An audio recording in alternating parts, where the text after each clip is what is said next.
The following is a Hoop Ball presentation.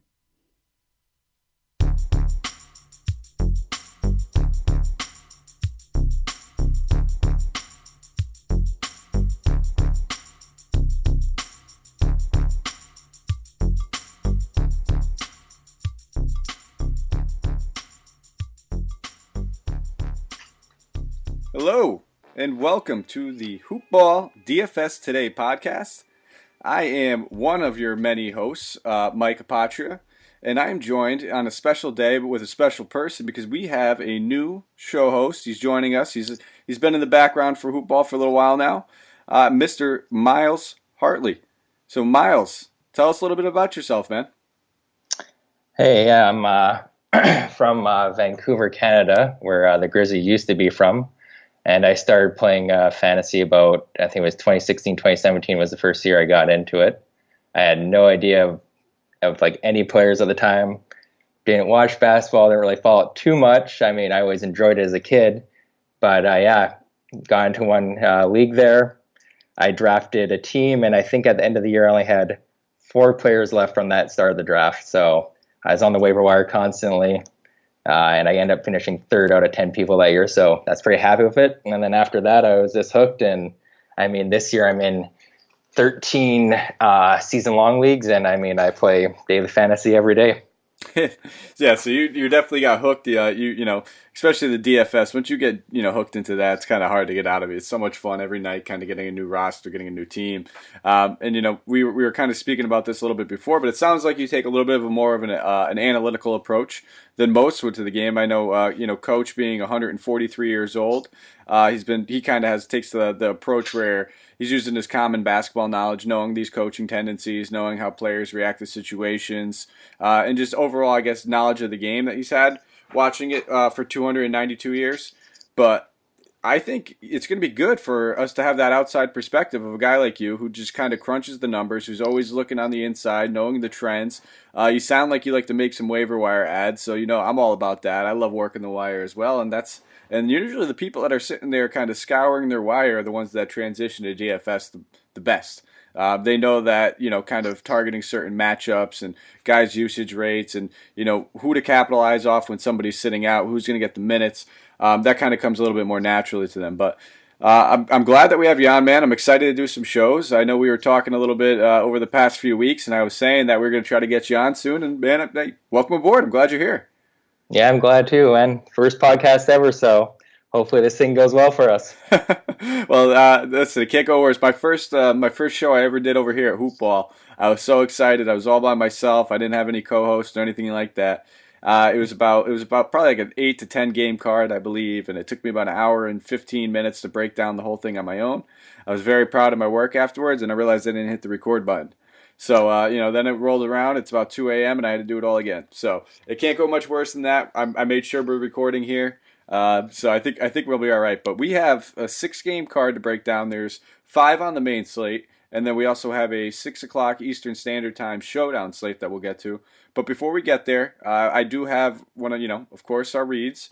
And one of them is obviously near and dear to my heart. And Myles, we're going to get to it after I read it, and I'm going to have to ask your opinion on it. But it's Hawaiian Isles Kona Coffee. I absolutely love these guys. They've been our first sponsor. They've been our ride or die since, for as long as I've been here and can remember. So, definitely check them out. You can go on their website, Hawaiian Isles Kona or HawaiianIsles.com, or you can check them out on Amazon by just searching Hawaiian Isles Kona Coffee, or you just jump on them at Twitter at Hi Kona Coffee. You can just ask me. I will give you 13 different ways to find this stuff because it is in my cup every morning. Myles, are you a coffee guy?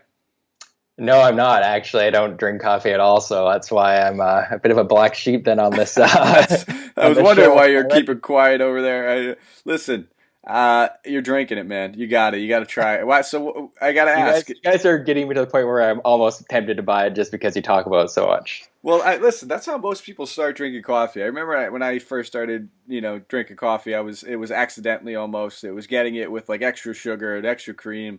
And then you slowly wean yourself down to like the grumpy old man stage where if you don't give it to me piping hot and black, I'll be angry. So, I'm sure you'll get there. I didn't ask you, how old are you, Myles? I'm 28, so I think I'm the same age as you. Same as it. Yep, same. So you're okay. Cool. Another one on the young train. Eat it, coach. Suck it. We're not hiring anybody over at the retirement home, so we're keeping it fairly young.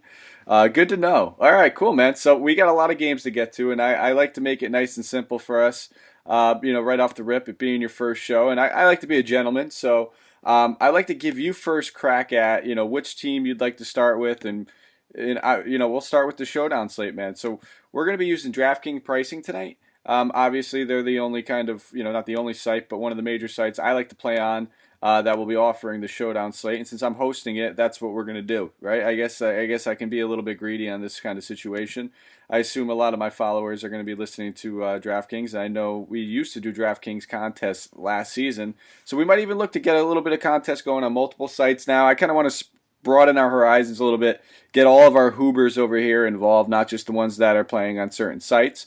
So, Myles, we have the Miami Heat going against the Cleveland Cavaliers. This game's going to be taking place in Cleveland. I know you spoke about a ton of value in this game that you were excited to talk about, so I'll let you kick it off. All right. Well, I'm gonna hop onto the Miami side to start. Since it's a showdown one, I'm definitely gonna throw Jimmy Butler into the captain spot there. I think he's just gonna go out there and dominate, because right now on the Miami side, there's half the teams like out or questionable to play even tomorrow.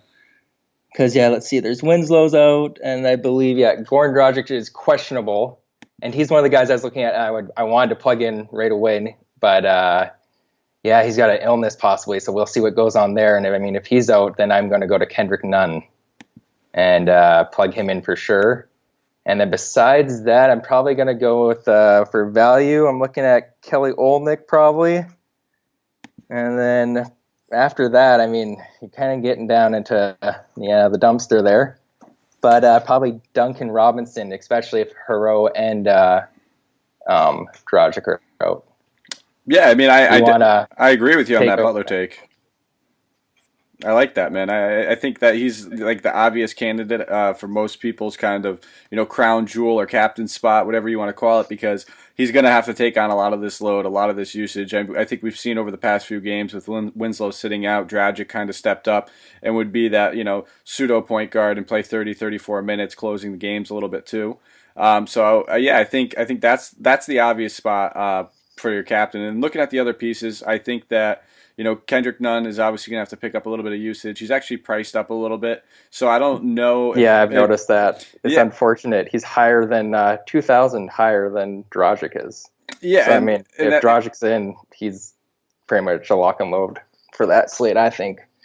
Yeah, and it's only an illness that he's dealing with, so there's a chance he does play. That could go either way. We've kind of seen with Jeff Teague over the past week and a half him missing 4 games because of an illness, 5 games because of an illness. So who knows which way? We don't know exactly what it is he's dealing with. And, with all these other injuries, yes, I do think, like you brought up, Duncan Robinson, he's definitely going to be a value play that's going to pop to mind. He doesn't, necessarily fill the stat sheet, but he can grab, 4 or 5 boards. He's dirt cheap. When he's in that starting lineup, you can probably look at least 10 to 15 points in this kind of matchup. And then another guy I wanted to keep an eye on is Myles Leonard. He started off the beginning of the season playing a lot better. His minutes kind of have been slowly tapering off as Olynyk got healthy. He should still be in that starting lineup, and this is against a Cavs team that plays big. They were going to see Tristan Thompson and Kevin Love in that starting lineup. So I think they're going to be forced to play Olynyk and Myles Leonard extra minutes more minutes than normal alongside of Adebayo. So I think all 3 of those guys are in play, and it's going to be hard for me to fade Adebayo with how great he's been playing. Bam's been nothing short of spectacular this season. He's doing it in the assist column. The guy's averaging almost 5 assists per game this season. So I think looking at a Butler, Bam, lock those guys in, just being the top options on this team. And then if you wanted to go with either a Myles Leonard, Kelly Olynyk, and then maybe chip in with a Duncan Robinson, those are the 4 main primary guys I'm going to be looking at. I think if we see that Dragic's ruled out, I might let Kendrick Nunn slide off the radar a little bit, just because I think he'll be pretty high owned. It might be an edge that we can gain, and he's expensive at the end of the day. So I don't know if I'll be able to get some of these other major pieces that we're going to look to target on the other side of the ball, and Nunn. Yeah, say if you're going to be fitting Leonard and Routes in there, then I'm guessing you're going to be throwing in Love on the other side. Yeah, so that's my point, and I think if we look at Cleveland, we have to look at the guys that have been doing it, and they've been doing it well, Yeah, and doing it well, and just the two big front guys. Yep, those are the two. They're crushing it lately. yeah, we've been seeing their price tag kind of dip over the past few games, and rightfully so. I mean, Kevin Love's kind of slowly tapered off, and we're seeing the minutes kind of slowly taper off a little bit. But this is a game where I think they're going to need him, and at the end of the day, they're not really trying to win every game. I don't think they really want to, but right now it's still early enough where they're trying to be competitive as often as possible. So I think Tristan Love, Kevin Love, and Tristan Thompson are definitely both in play. Colin Sexton's been playing fantastic. If you want to go that He direction, worries me a little bit always because he's just he fluctuates so much, right? yeah, and that's the whole thing. He's completely strictly a GPP play. If you're doing any like showdown cash games, I'd probably not look that way. I'd avoid him. But I mean the obvious guys I think you can look at are going to be the two front court guys, and then if you want to look at, I think Jordan Clarkson off the bench is another way I would look. Yeah. He's also been playing good. He's been seeing a couple extra minutes where he's getting the 26-minute games. But we're looking at four straight games, double-digit scoring. Three of the past four, he's got at least 25 DraftKings points. So those are my primary. I don't know. What else? Did I miss anything on Cleveland? Is there anything that you saw that I didn't? Nope. Yeah, like for sure. I'd say I'm more on Clarkson than I am Sexton for sure. Yeah, because he just seems to be a little more consistent. And then I was possibly thinking of Larry Nash Jr., but yeah, he's been kind of up and down this year as well. Yeah, he's always been like, if we know he's getting the minutes, if we know he's playing 34, 35 minutes, then it's a guy that we pretty much have to consider. But with all these guys healthy in the front court for the first time in a little while, it's really tough to go that way. There's no real need for them to play minutes. They seem pretty devoted into kind of showcasing these two guys because we have to think that one, if not both, are going to be on the move come time of the trade deadline if they're looking to kind of keep this rebuilding process going and they want to get any pieces. So I think until that happens, it's going to be really hard for me to play Nance. I just don't think that upside's really there, and you're kind of paying for that risk to come in there with him. Yeah, I agree.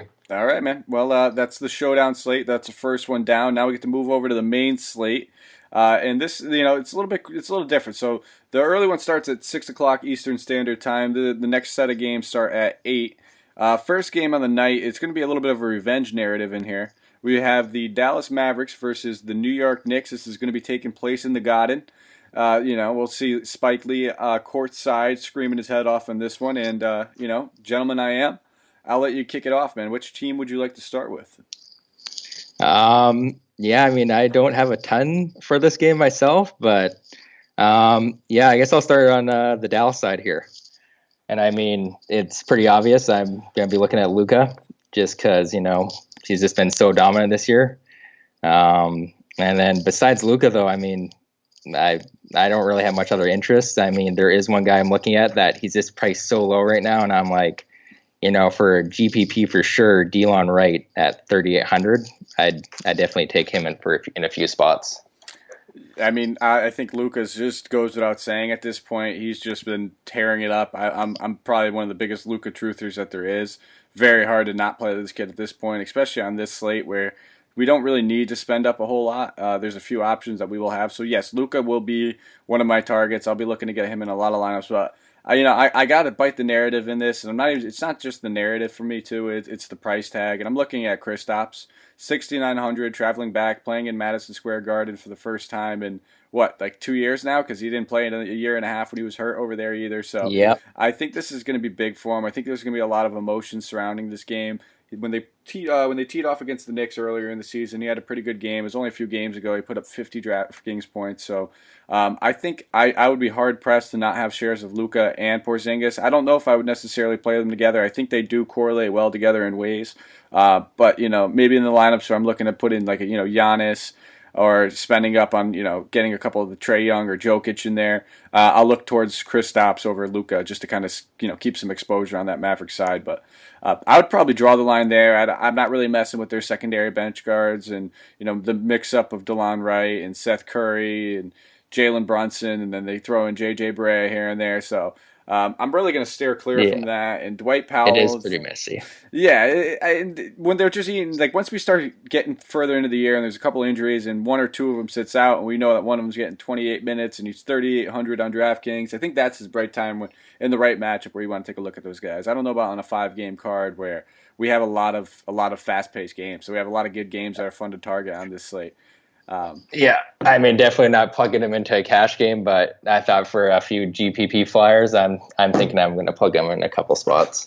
No, hey, listen. I mean, like I said, in the same token, there's 5 games, so we're not going to have a ton of value to really sort through it as much as we would on like tonight's card or a 10-game card or whatever it may be. But are you looking Yeah. at anybody over there on the Knicks, or are you kind of? On the Knicks side, just one guy, just because his usage and his minutes are always there right now. It's Marcus Morris. That's pretty much it. I mean, I think last time too, I think he had like 47 DraftKings points against them, I think.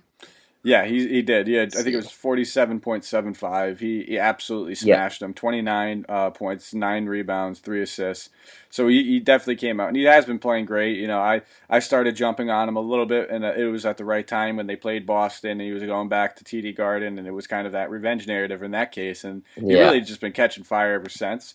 The only problem I run into when I look at Morris is his price tag at 6,400. Yes, I know he's been paying it off a little bit, but then I look at Julius Randle, who's only 600 more. And I know Randall's upside. I know this may not be a matchup that's kind of suited for him necessarily, but he just seems like he's a guaranteed walking. Like his floor seems so much It's always safer. like pretty much 30. Yeah. And there's nothing below that usually. Yeah. And we've seen in the past when he's been given the opportunity in the minutes, he could get up there and he could even get to triple-double territory the way he plays point forward as well. So I definitely think I prefer Randall just for the safe floor, and I know that his upside is actually still in there. We haven't seen it as much this season, but it will come. It's Julius Randall. I'm waiting for that. He's on a few of my season-long leagues, so I'm just waiting. Yeah, he punches everybody out of the way and just grabs rebounds like left and right. Doesn't care who it is. So those times will come shortly. I mean.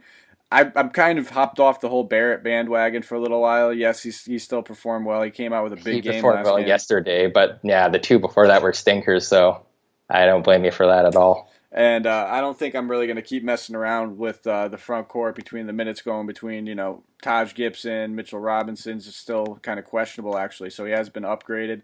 Whether or not he plays, I will be seen, so monitor the news. But whether he plays, whether he not plays, I'm not touching anybody in the front court other than Randall. Yeah, I agree. All right, man. So that's the first 8 o'clock game down. We have 2 more. We're going to move over to Chicago versus Milwaukee. This one's going to be taking place in Milwaukee, so there is definitely a chance of a little bit of a blowout factor involved. And, we don't like to necessarily predict blowouts, but I guess if you want to say if there's any game that's most or more likely to have a blowout on this slate, I think it would be this one. Would you agree? Yeah, there's always that possibility. I mean, Chicago didn't do too bad the last couple of games, haven't they? No. Listen, Wendell Carter's been playing a lot better. He's one of the guys I have. He's like the only guy on the Chicago side that I'm actually looking at. We'll jump to it, man. I think I want to hear what your take is on Chicago, because I mean, at the end of the day, I think it's going to come down to how you're game scripting this game, and that's going to totally dictate your exposure to it. If you think this game is going to go 3.5 quarters, then you're probably not going to have a ton of exposure. You're probably not going to want to play the guys the bigger names from Milwaukee and everything. But I actually do. I know I said that if there is a game that has a chance to be a blowout, it is this one, and I stick by that. I actually do have a lot of interest in this game, so I'm kind of curious to hear your take. I do too.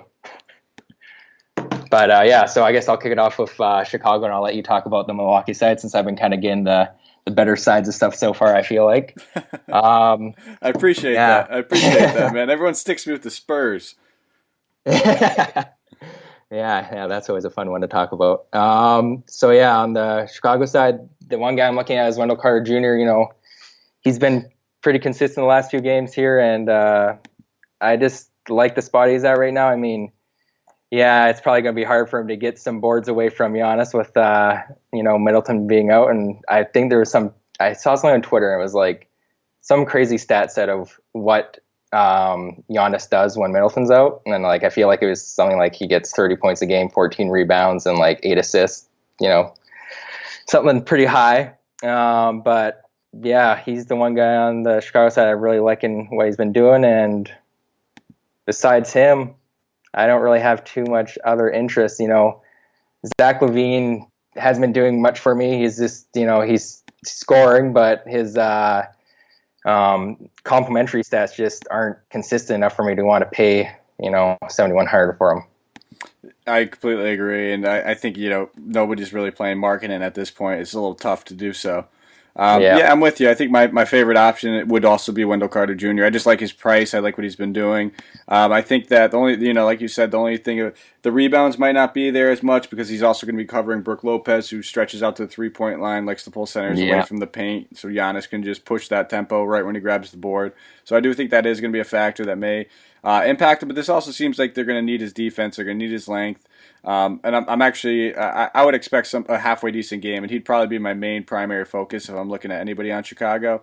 But I also wanted to bring up Thad Young because he did play 30 minutes last game. This does seem like a matchup where he would be better suited, where he can cover multiple positions. I think that he would make sense trying to, D up Giannis for a little while. So I do want to mention him at 4,500. I think he'll fly under the radar. I don't think he has tremendous upside, but at that price tag, I feel comfortable saying that he can get us anywhere between like 22 to 30, and that would pay it off. And I think we're not, like I said, we're going to have some value, but if you're trying to pivot off of some of this chalkier kind, I think he's an option. Otherwise, LaVine, if you wanted to game stack it, he's questionable right now, so we're going to have to monitor it. He rolled his ankle. He's expected to play. At the end of the day, it's not supposed to be a bad injury. He should play. It's just, who's going to do the scoring for this team to kind of keep this game close? Because, yes, Milwaukee's missing Chris Middleton. They still have plenty of other guys that they're going to be able to get the job done with. So they're going to need somebody on their side. I'm not really touching the point guard situation. I know that Bledsoe and the combination of George Hill are very good defensively, and just the whole Milwaukee team in general. So I'm not going to go pinpointing. If anything, it's going to be going against their front court, and then I think the random shot on Thad Young. So that's what I got for you over there. And you like the Thad Young call? What do you think about it? Especially with Otto Porter Jr. out, he's been a guy who's been on my radar the last few games because he's been hovering around this 4,500 to 4,800 price, and his floor to me seems like it's at least 20 fantasy points. Seems to be so. For that price, not too bad. Yeah, he's had several games this season where he's putting up anywhere between 22 and 30, and I think that's kind of like the base floor I'm looking for when I'm trying to target him in a matchup where I'm not even looking at him at all. I haven't played him at all really this season. I think maybe in one matchup I went to look for him. But I just think on a 5-card slate, he's an option. I'm not, like I said, I want to put a little emphasis on it. Don't go out there and start your lineups with Thad Young. At the end of the day, there are some other 4,500 price guys that I like a lot more, and we'll be getting to those later on. Yes, and all right, so let's just go straight over to Milwaukee then. Giannis, obviously in play, most likely going to be the highest scorer on the slate if this game goes 4 quarters. No ifs, ands, or buts, I think, about it. 11-7, though, you're paying for him on DraftKings. I'm definitely going to keep him in my player pool. He's definitely going to be an option. I'll probably have him in about 30% of my lineups at the end, when it's all said and done. But if I'm not playing Giannis, I think I am going to load up on Eric Bledsoe. This is an absolute fantastic matchup for him. He's been crushing it since he's been getting in the minutes. Even before he was getting the 30-minute mark again, he was absolutely smashing, putting up numbers that we'd be happy paying 8K for. Malcolm Brogdon being off this team gives him all the ball handling responsibility again, gives him more usage, and now we're talking Chris Middleton's out again too. So this is going to be just the Giannis and Bledsoe show. I'm perfectly okay with getting lots of shares of both these guys. I will want lots of shares of both these guys. And if you want to start looking at the ancillary pieces that are going to kind of pick up the scraps, you're going to be looking at Wesley Matthews probably chipping in a couple more minutes. Wouldn't be a main target of mine. 4,200 though. He's in that price tag with Thad Young. So he is playable. And then, Sterling Brown. I think Sterling Brown has a little bit more upside than Matthews. Matthews with the safer floor, just given the minutes. Yeah, Sterling Brown was one of the guys I had circled there for sure. I think they had something with his season last year with 7 starts. I think he was averaging about 14 points, 6 boards, and 2.5 assists. So he's definitely going to have value if he gets that at 4,400. Yeah, and I don't know exactly what to expect for minutes. I'm kind of predicting anywhere between 24 to 28. Matthews was already kind of playing a decent workload. He wasn't getting 30 minutes night in and night out. But he was floating around early on in the season around that 30-minute mark. Kind of dipped down a little bit as guys started getting healthy. Bledsoe started playing a couple more minutes, so he'll probably jump back up to the 28, 30. But we know his upside. He's a little bit beyond his years. He's a stand in the corner kind of DN3 type guy. So I think when you look at a guy like Sterling Brown, he's got a little bit more rebounding, assist upside. We've seen him get a couple steals in some big games before. He'd be the guy I'd be targeting more in GPPs, maybe Matthews in cash. But that's all I really got on this side of the ball. I don't think we need to get too cute. I think just those 3-4 options are the main guys I'm going to keep in my player pool. Yep, yeah, hit the nail on the head there because those were I just had the 3 guys. I didn't have Wesley Matthews. I'm just not a fan of him. Listen, I don't think a lot of people are anymore. I loved his game when he was playing over in Portland, but after he ruptured his Achilles, it just takes a lot of any player. No fault to his own. It's just hard for anybody to come back after an injury like that. Yep, no doubt. All right, last 8 o'clock game. We will move on. It is the Los Angeles Clippers on the second half of a back-to-back against the New Orleans Pelicans. A little bit of fun on both sides of this, so I don't think it's going to be painful for either one of us to talk about it. So kick us off.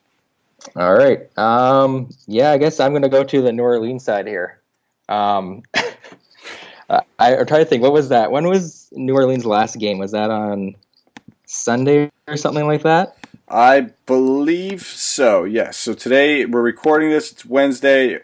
They played on Monday, I believe. I'm sorry. So I just have like a quick story here. I had Ingram locked in on fantasy draft there. And so I got, a couple goose eggs with him in there, and that really peeved me off. Oh, yeah, you and half of Twitter. So now too with him, he still has the knee issue coming in, and I think even if he does play, I feel like Kawhi will be on him, and I don't want to pay for him or look at him at all, even if he is playing. The players that I'm looking at are probably JJ Redick and Kenrich Williams at 4,500. Yeah, so you're looking at that value. Yeah, well, I mean, too, it's like if Josh Hart is, I think, he's ruled out already. And, if Brandon Ingram's also ruled out, those two are going to be playing big minutes. And, they both have been producing when they've been getting the minutes actually here and with the starts. So those are the two I'm looking at the New Orleans side. Yeah, I like that K. Rich call. I think, me and Coach have both been, riding that train as long as he's been in the starting lineup, and I don't think there's any reason to really get off of it right now. Yeah, no, I definitely don't see a reason to get off that train. Prefer a same price tag to Thad Young, so if you're wondering about that, yeah, I definitely prefer Kenrich Williams. Will Kenrich Williams be a lot higher owned? Yes, but it's for good reason. So he's not necessarily a pivot off a guy like that. I think, given the matchup, it's maybe not be the best matchup on paper, especially with Paul George expected to more likely suit up in this game too. But, limited minutes, I'm assuming. So it's not like he's going to be on there. Kenrich should play his way into 35 minutes. And he's like a decent point per minute guy. We're just being on the floor for 35 minutes. You should be looking at least 25 to 30 DraftKings points, I would think. Yeah, I agree with that. All right, man. Cool. I agree. I like your takes over there. I think that you could look to pay up for Drew Holiday. I wouldn't mind it. I was thinking about him, but if Patrick Beverley being there and stuff, he always gets in people's heads a bit, and I'm just a little worried about that. Oh, you mean like Westbrook getting 3 fouls in the first 6 minutes tonight? If only somebody had mentioned that on a podcast last night, where a certain that he does that. No, I don't like to pat myself. I played a little bit of Westbrook. I think even in our coaches challenge contest over there, I think I did a Westbrook lineup. But yeah, no, I kind of wish I stuck to my guns and just played hard. And I did play more hard. And I think I ended up on all my lineups. I think I went about 70, like a 70 to 30 ratio between Harden and Westbrook for my lineups. So that'll probably still end up paying off at the end of the day. But looking at the Clippers, I think I'm not really touching anybody in this kind of game. I'm not really interested in too many people. The whole Paul George and Kawhi Leonard kind of meshing together, getting their things figured out. I think that's going to take a lot of the focus for this team, and it's kind of going to take some bumps in their offense for a little while. It's still going to be a fantastic team defensively, but we just seen, even with veteran players, them adapting to new teams can sometimes take a couple games. Mike Conley has been struggling his ass off, and it looks like he's just trying to put things together. And then I'm not really too interested in anything else as far as like their front court guys, Zubac. I think that the whole bench mob between Harrell and Lou Williams is always in play, but it's a back-to-back, second half of a back-to-back. Those guys are getting good run. I know Lou Williams started the second half of this game, tonight. So I would expect that these guys, not necessarily be worn out, but they're playing Houston. Houston's a run and gun team. They play very fast, and that could take the best out of anyone. So that, the game stayed close enough tonight where these guys still played decent minutes. So I just want to bring that to the fruition, or bring that to the forefront, and kind of let people understand. Take that how you'd like with it. I mean, it's tough. This does feel like that spot where you can take advantage of Lou Will Harrell stack, but I would really want to be running it back with a lot of the names, and this doesn't seem like a game where I want to run it back with a lot on the other side. So that's kind of my thinking on it. Where if you're going to be playing like a Drew Holiday, a Kenrich Williams, and maybe somebody else, and do like a nice game stack and bring it back with, Harrell and Lou Williams, you could. But I don't know. What do you think, man? Are you going to be going there? I'm like kind of struggling with this one right here. My mind's telling me no, but my body's saying like, throw one lineup in with the stack. Why not? Yeah, I was even kind of weary of the Harrell and Williams stack tonight because I thought that Paul George might be coming back tonight. And if he had been coming back tonight, I wasn't really a big fan of it. But I mean, with him out, had no quarrels with it. But if you're saying that it's going to be a fast-paced game with them tonight with Houston, I mean tomorrow, I think New Orleans is sitting at their third fastest team in the league too. So they're already they might, like you said, be a little tired, and if they're going to try and keep pace again, might be getting to them. I wasn't too big on the Clippers side. I didn't have anybody I really wanted, and it's kind of a little bit news dependent as well to see how things shake out. So that's something I'm going to be following tomorrow to see who's ruled in, who's ruled out, because Kawhi might be out with the back-to-back there, and to see if Paul George is actually going to play or not. Yeah, I would have thought that they wanted to play them in the same game for that continuity reasons, like why kind of stagger these guys, especially if Paul George is going to play limited minutes. So, Doc Rivers wouldn't talk about it in the presser. So the pregame press conference, somebody asked about, Paul George playing tonight and whether or not tonight Kawhi was going to play tomorrow. He kind of chuckled and said he wasn't going to answer that. So, we really don't know what's going to happen, kind of monitor the news. The good thing is it's one of those situations where it's not going to be like a Brandon Ingram where we're going to find out last minute. We should have the confirmation on whether he's playing or not, I would assume a few hours before. So just keep your eye out for the news. Follow Hoopball Fantasy on Twitter so you can check out our blurbs. You could always follow us. And Myles, shout out your Twitter, man. Let the group get to know who you are. Go follow him on Twitter. He will be splurging loads of good information.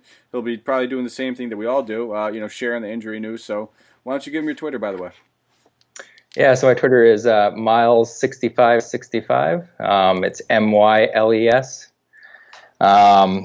So pretty simple there. All right. Nice. They like to keep it basic. And then the other thing I was going to say too is, go on to Hoopball there and go into the forums and then go into the DFS thread that me and Andy run and follow that. Andy's pretty vigilant on that always. I'm usually I start the thread always and I try and do a timeline breakdown. And actually, that's another thing too, that timeline breakdown. I want to know if you guys are finding that useful or not. Because it does take up a bit of my time, but if you guys are liking it, I'll keep on doing that. Dude, I love everything that you're doing over there in the forums. You guys are absolutely crushing it. I know me and Coach, we were super excited when we found out we were going to bring a couple more guys onto this DFS side of things over here because, I've been over here at Hoopball. This is going on, it's about three and a half seasons so far, and I remember first coming here, there wasn't a lot of DFS. Like I was teaching some of the guys here what DFS was pretty much, and seeing this thing grow and seeing that we got guys running the forums and we're all these different avenues. We're getting you on shows. It's awesome, man, and I'm glad you're a part of it. I want to keep seeing this thing grow, and we can only do that. I think this is the right time to bring it up, and give us some nice some reviews, some follows, guys. We'd appreciate 5 stars, thumbs up. You can find us on iTunes, YouTube, Spotify, Podbean, Stitcher, anywhere you can find podcasts. Please go grab those, guys. Check out some of our premium content if you're not already a subscriber to the premium content over at Hoopball. I really don't know what you're waiting for. There's loads of good information between, the pre-draft guide with the B150, the updated newsletters every week. We have premium content coming out left and right. Mike Panda Passador pumping out articles like it's his job. Our in-house Raptors guy. I mean, now that we have, I know now we have two. He's not even Canadian.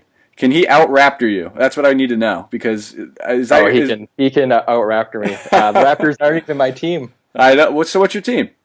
76ers. Okay, all right. Well, we're gonna pretend you're not a bandwagon and you've been loving them for a while. That you Well, I've didn't. I've been on them before, like when I first started in the 2016-2017 season. That's when I started liking them. So Before they were even close to being the playoff or like championship contention. so you're in Hinky we trust then. So you're a Hinky guy.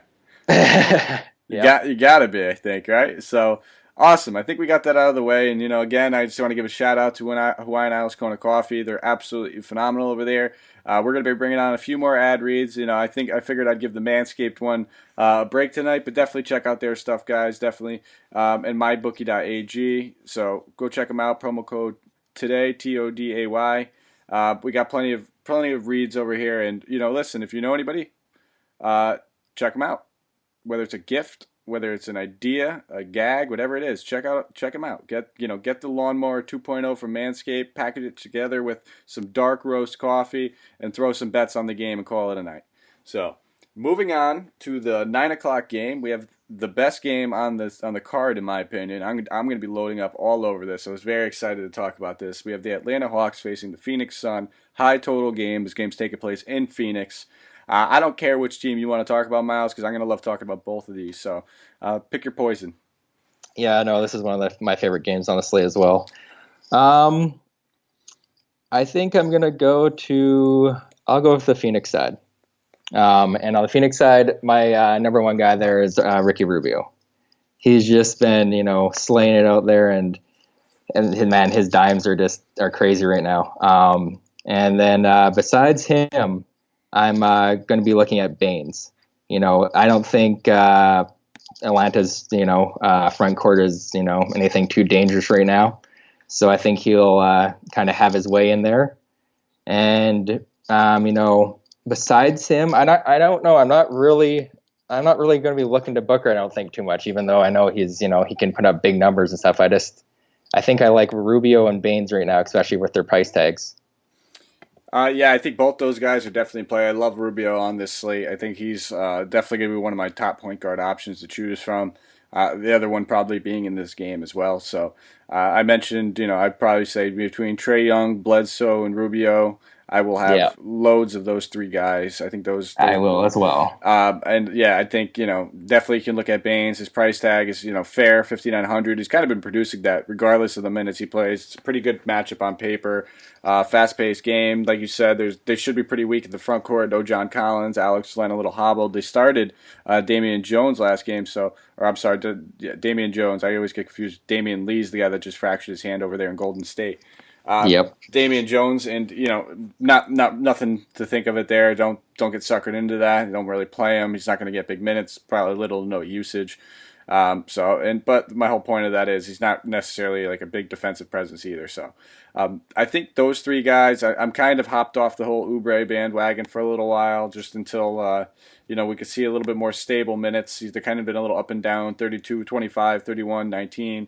So I'm kind of sticking away from that. I don't really want to touch too much with the ancillary front court pieces between Dario Saric and Frank Kaminsky. Kaminsky had a big game last game. Is he going to be able to repeat that? I don't know. So I'm not going to go 7 to 10 he shot. So I'm going to count that as like a fluky game and just kind of steer clear of that one as well. So yeah, I think just those three pieces is where I'm going to get my exposure in this game. And yeah, I know you said you didn't like Booker, and I think I would probably prefer Rubio over Booker, just because we know we're getting the rebounds and the assists with Rubio guaranteed. Booker, we're kind of really relying on that scoring now that Rubio's playing alongside of him. Last season we'd get a couple like 8 to 9 to 10 assist games from Booker, and it was because he basically had to play point guard as well.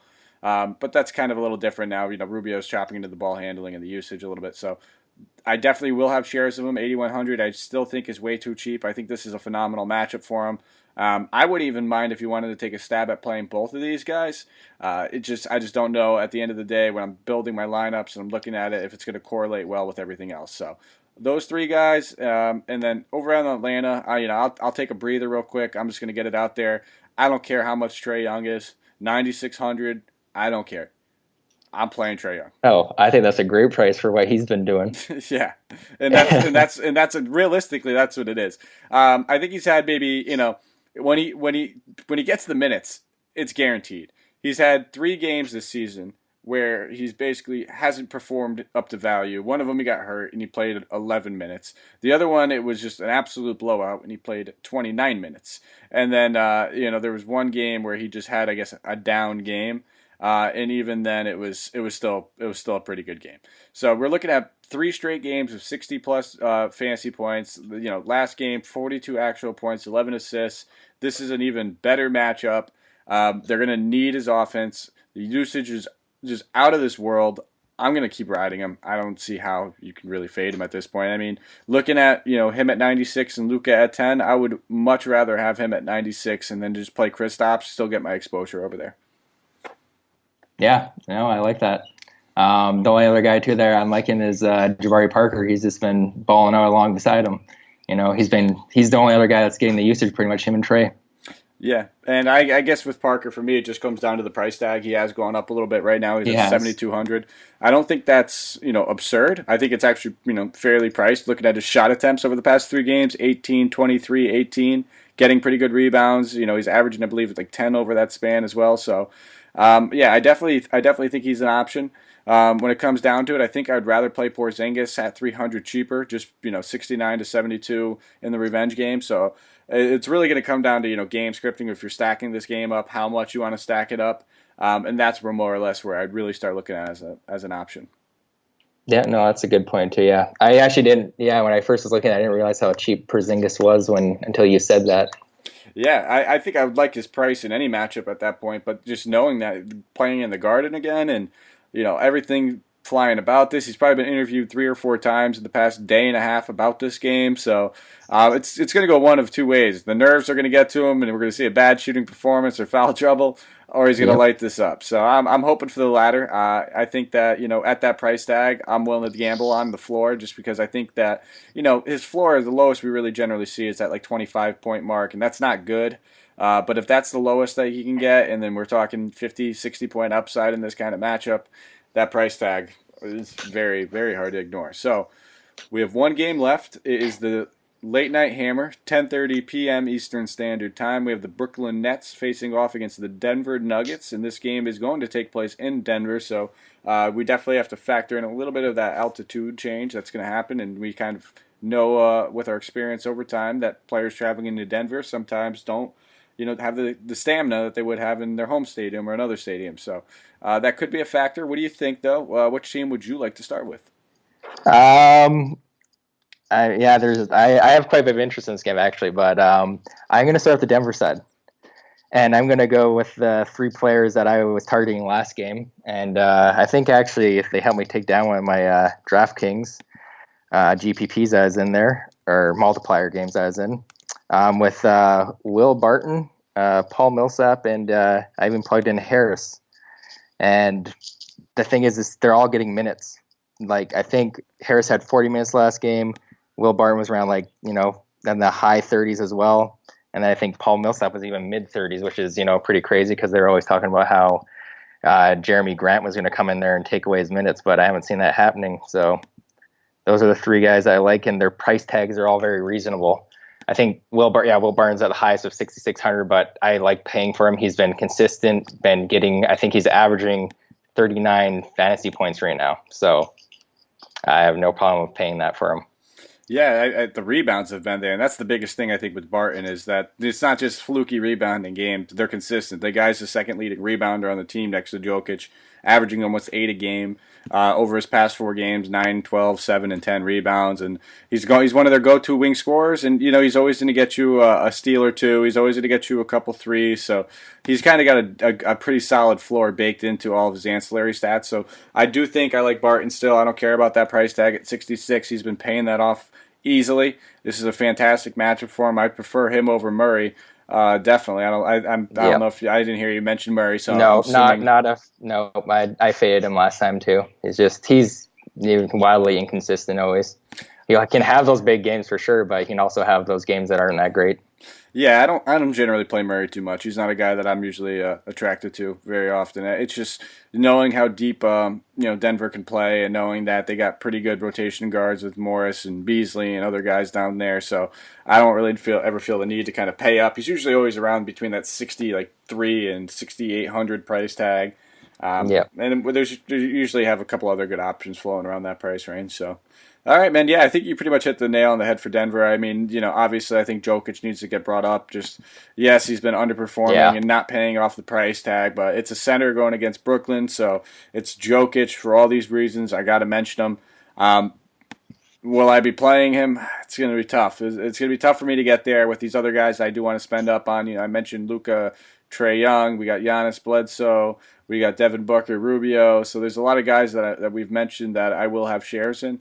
Yeah. But I'd be remiss to say if I play 10 lineups, I'll probably have at least one or two that have Jokic in there. So other than that, I'm not really looking at I'm not going to go to the really Gary Harris. I like the Millsap call. I think he's an obvious pivot if you're not playing Jokic, just because for that rebounding upside, there's three guys on this team that can rebound. It's Millsap, it's Jokic, it's Barton. You never really want to play three of them in the same lineup because it's never going to work out well unless you're playing like a showdown.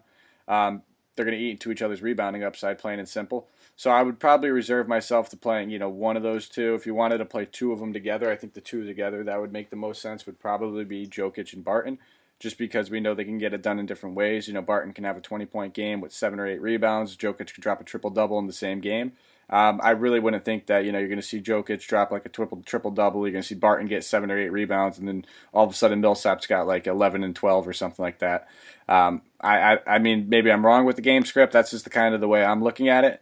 And then shifting over to the Brooklyn side of the ball, Myles, I want you to who do you think takes advantage of this usage if Kyrie Irving sits? Because right now he's questionable. It was kind of a phantom injury. They're calling it a right shoulder impingement now.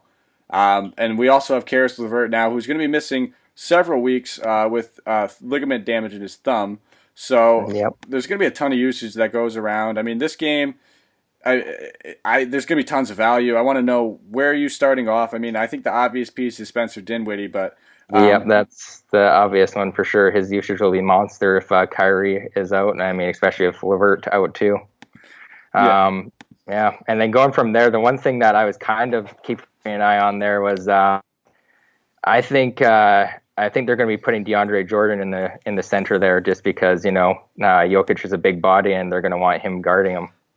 that's a good call, and that's something that we like to look forward to, because whenever we know that he's playing big minutes, I mean, 3 out of the past 4 games, DeAndre Jordan's put up at least 37 fantasy points. Last game, 15 Monster points, game last game. 17 rebounds, and that's against Utah. They Yeah, needed him against Gobert, so I like that call. I think that's a great call. He's going to have a big game defensively if they're going to stay in this if Kyrie's not playing. So I think at 5,800, he's definitely in play.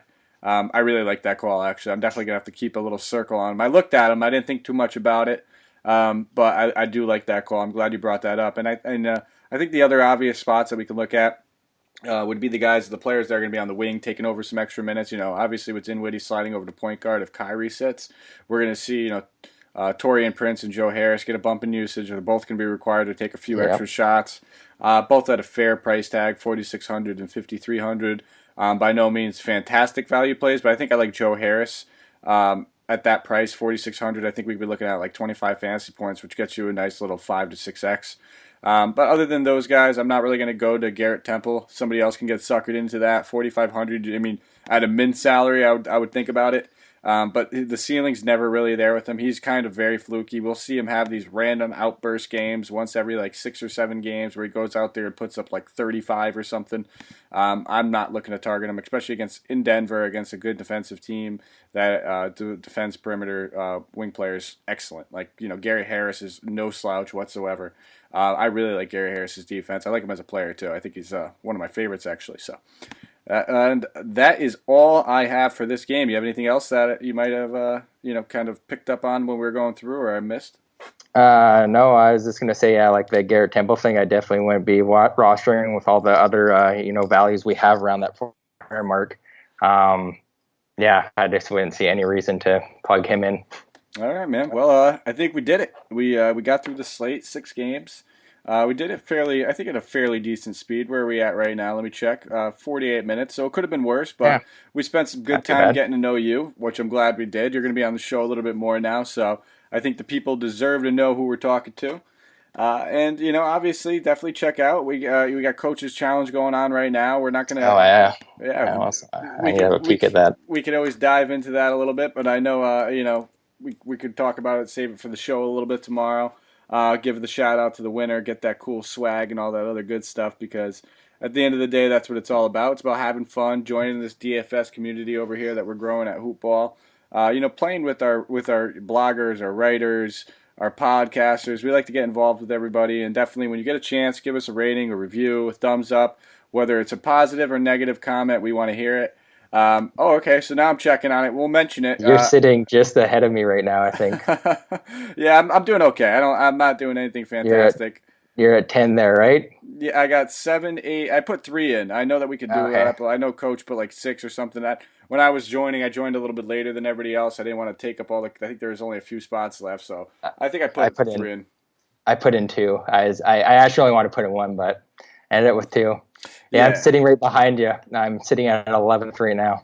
yeah. And I think a lot of these, it's not even a fantastic Nope. lineup to be honest. I You mean, at just, the you end of the just day. jumped a bunch. You jumped up a few spots there. Yeah, I think a lot of my edge is going to be playing Kent Bazemore on this slate. I think a lot of people hopped off him once they heard Hazonia, or I'm sorry, Hood is Rodney back. Hood was going to play. Back spasms are not something. I got a bad back myself. It only takes running up and down the court a few times before those things kick back in and you want to take a seat. So I was all over him, and and my Jeff Teague. I'm glad he came back. I finally got to pull the trigger on him. 9,100. He put up 33.5 fantasy draft points at Yep, eight I had percent him on my. ownership. Yep. So, all right, man. Cool. So, we'll be back tomorrow, guys. Oh, yeah. And definitely, first off, I just wanted to say before we leave, go give everybody, I didn't give him a shout out. I've been breaking the stones enough on the show, but definitely follow Joe Sarvadi and Andrew Hansen at Language Olympic and at Joe Sarvadi. That's JoeSarvadi. You can follow me at Mike Apotria, MikeApotria. Definitely check us out, Hoopball Fantasy, on Twitter, and that's where you're going to get all of our blurbs. And like I said, like and subscribe, thumbs up, rate, review. We will be back tomorrow. It'll be me and Andrew Hansen. So another day without Coach. I don't know. I kind of thoroughly enjoy those days now, Miles. I mean, me and Coach talk we argue like a bickering couple now. I think we talk every single day, so it's nice to get a break from my housewife over there. Yeah, no, you guys are always at each other's throat. I only joke like this because I know he listens a lot. When we always listen to the shows that we're not on under each other. Then we Yeah. text each other, joke around on the side and break each other's stones. So I know he's gonna be listening to this, and I'm gonna have a big smile on my face tomorrow. I'm gonna get like a sixth sense, like a spidey sense. I'm gonna know exactly when you listen to it because I'm just gonna get a random grin across my face. All right. All right, man. Yeah, so sounds good. And yeah, just give me a follow again there at Myles6565. Myles is the spelling on that. I try and retweet a lot of the injury updates that come out, but I'm actually I work nights, so I'm on a different schedule than everybody. So I'm usually struggling to stay awake to see those updates. They're usually coming out between 8 to 12 for me Pacific time. So yeah, I try and get those out there before I crash, and then I'm usually got an alarm, and I'm running off 4 hours of sleep right now actually. All right, well, we'll get you to bed, man. We'll get you out of here. So follow Miles, follow everybody that we got over here. Rate, review. See us tomorrow. We'll be here. Me and Andrew, bringing you guys the only free content, free DFS podcast 7 days a week. We're bringing the heat every single night. Check us out. We'll be here, guys. It was good talking to you. I had fun with you, Miles. Look forward to doing the ones in the future. But we will talk to you later, guys. See you later. Have a good one, guys.